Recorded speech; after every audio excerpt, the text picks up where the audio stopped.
নজরে রয়েছে যাদবপুর বিশ্ববিদ্যালয় আন্তর্জাতিক সম্পর্ক বিভাগের অধ্যাপক ওম প্রকাশ মিশ্র। তিনি ক্যাম্পাসে ঢুকতেই একেবারে এসএফআই এর বাধার মুখে পড়েন। হাত জোড় করে অনুরোধ জানান ছাত্রছাত্রীদের ডিপার্টমেন্টে তিনি যেতে চান, তার অফিসে যেতে চান। অবশেষে কর্মী ডেকে তালা খুলে ঢুকলেন অধ্যাপক ওম প্রকাশ মিশ্র।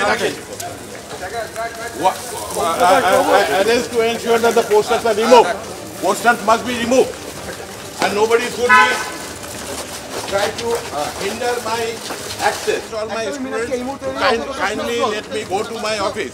Kindly let me go to my office. I request my students. I am a teacher of long standing. Kindly let me go to my office. ওম প্রকাশ বাবু, আপনার বিরুদ্ধে অভিযোগ রয়েছে পড়ুয়াদের মারধরে। অভিযোগগুলি অতি অবশ্যই কোর্টে রয়েছে।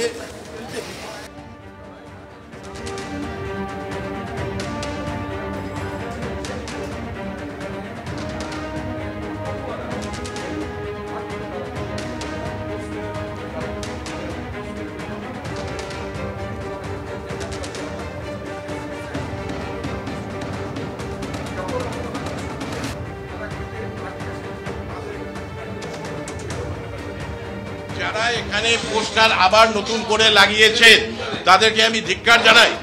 তারা আপনাদের বক্তব্য হাইকোর্টের কাছে রাখুন।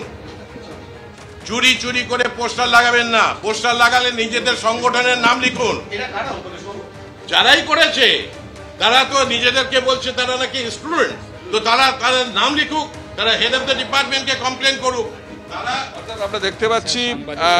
আমরা দেখতে পাচ্ছি যে যাদবপুর বিশ্ববিদ্যালয়ে জোর করে কার্যত,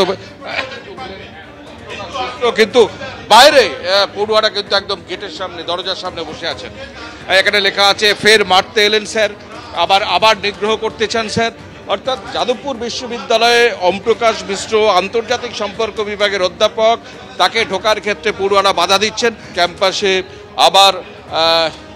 আবার মলেস্ট করতে এসছেন স্যার, এই দাবি করছেন এখানকার পড়ুয়ারা। মূলত এসএফআই সংগঠনের পড়ুয়ারা এখানে আছেন। এখানে যারা আছেন তাদের আমরা জানতে চাইবো যে আপনারা মূলত কি বক্তব্য, কেন বাধা দিচ্ছেন? দেখুন, ওটাই আমাদের বক্তব্য। ওখানে যা লেখা আছে, আপনাদের নিজের মুখে কোনো বক্তব্য নেই? আমরা ওনার সাথে কথা বলার প্রয়োজন মনে করছি। আপনারা বাধা দেওয়ার কারণ কি? উনি গাড়ি থেকে বেরিয়ে এসে দুজন ছাত্রীকে ফিজিক্যালি অ্যাসল্ট করেছেন। সেটা ফিজিক্যাল হ্যারাসমেন্ট, মোলেস্টেশনের পর্যায়ে অবধি গেছে। চুলের মুঠি ধরে গাড়িতে এরমভাবে চুলের মুঠি ধরে গাড়িতে চাপিয়ে গাড়ির ওপর ধাক্কা মেরেছেন দুজন ছাত্রীকে। এর বেশি আর কি বলার আছে? একজন অধ্যাপক, একজন শিক্ষকের থেকে এই আচরণ আমরা এক্সপেক্ট করি না। সেই আচরণ উনি করেছে, তাই আমরা ওনাকে আমাদের শিক্ষক বলেই মনে করি না। অর্থাৎ শিক্ষক বলেই মনে করেন না এখানকার পড়ুয়ারা। আমরা দেখতে পাচ্ছি মূলত এসএফআই এর সংগঠনের তারা পড়ুয়ারা, তারা একদম ওম প্রকাশ মিশ্রের দরজার সামনে বিক্ষোভ দেখাচ্ছেন। তারা এখানে বসে পড়েছেন এবং তাদের হাতে পোস্টার। তারা কোনো মতে ওম প্রকাশ মিশ্রকে ভেতরে ঢুকতে দিতে চান না। দেওয়ালে পোস্টার দেওয়া হয়েছে, দরজায় পোস্টার দেওয়া হয়েছে, কিন্তু তার মধ্যেই তারা উঠে গিয়ে আজকে ওম প্রকাশ মিশ্র জোর করেই কার্যত ভেতরে ঢুকেছেন। কিন্তু জোর করে তার ক্লাসরুমে বা ঢুকলেও এখনো পর্যন্ত যেটা দেখা যাচ্ছে যে পড়ুয়ারা তারা কিন্তু এখনো নিজেদের অবস্থানে অনড়। তারা একদম দরজার সামনে বসে আছেন। ক্যামেরায় প্রবীণ সামন্তের সঙ্গে কৃষ্ণেন্দু অধিকারী, এবিপি আনন্দ, কলকাতা। আমার কাছে আছে চাবি, আর অতি অবশ্যই যাব, অতি অবশ্যই আমি আমার স্টুডেন্টরা বিক্ষোভ দেখাচ্ছে, বলছে যে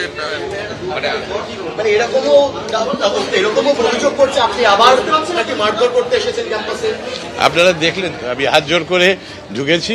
এরা আমাদেরই ছাত্রছাত্রী, এদের সঙ্গে আমার কোনো বিরোধ নেই। মাননীয় হাইকোর্টে যাদবপুর বিশ্ববিদ্যালয়ে যে ভয়ঙ্কর নৈরাজ্য, অনাচার এবং দৌরাত্ম্য সৃষ্টি করা হয়েছিল, মাননীয় শিক্ষামন্ত্রীকে আক্রমণ করা হয়েছিল, পশ্চিমবঙ্গের প্রায় ৩,৫০০ অধ্যাপকদেরকে নিগ্রহ করা হয়েছিল, আমার উপর শারীরিক নির্যাতন হয়েছে।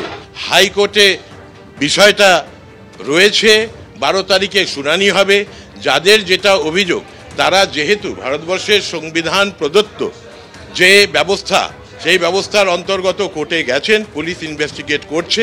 আমাকে প্রিভেন্ট করার চেষ্টা হয়েছিল, কিন্তু আমি হাত জোর করে আমাদের স্টুডেন্টদেরকে বলেছি যে আমি তোমাদেরই অধ্যাপক, তোমাদেরই শিক্ষক।